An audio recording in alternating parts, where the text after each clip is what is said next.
Minha casa nova pra você, gente, ó. Sala. Com a cozinha. Os quartos lá embaixo, meu quarto. Você sobe essa escada, que não dá pra direita. Ele quer respirar. E esse é meu quarto. Não tem parede. Então, não tem privacidade. Mas eu não liguei porque eu gostei muito do meu quarto, ó. Minha cama. Gostei disso aqui.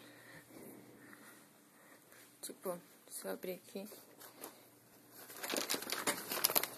Tem vista. Vou pra fora. Minha cama. Espaço para minhas coisas. Também é escuro, né? Deixa eu abrir.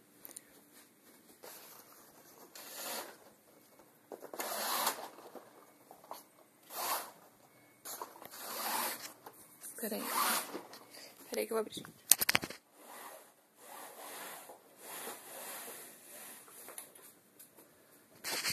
Pronto, abri, tá? Essa é a vista do meu quarto. Centrão de Chicago mesmo. Agora tem no meu quarto. Tá essa zona porque eu cheguei ontem à noite, por favor. Eu não sei o que era aqui antes, mas tem os livros que eu posso usar. Tem 2 monitores gigantes da Dell. Eu não sei qual é o emprego dos meus hosts, porque, sabe, gente, é muito rápido. Eu não sei nem o que eles fazem na vida. Mas por isso eu acho que eles trabalham com tecnologia. E meu banheiro não tem banheira. Chateada. Tá, banheirinho, tal, duchinha pequena. Ducha pequena, mas eu gostei porque tem esse estacionário. A única coisa que eu não achei no meu quarto ainda, gente, foi um closet. Eu não sei se eles vão comprar um lugar pra minha roupa, sei lá. Mas então, gente, essa é minha casa nova.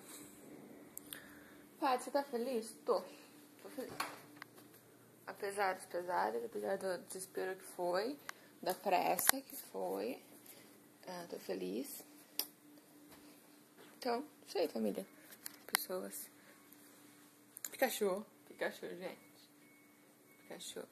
Joaquina. O Ted tá lá também, o Ted. Então é isso. Essa é a minha vista. Chicago, downtown. Vamos sair caminhar já. Falou?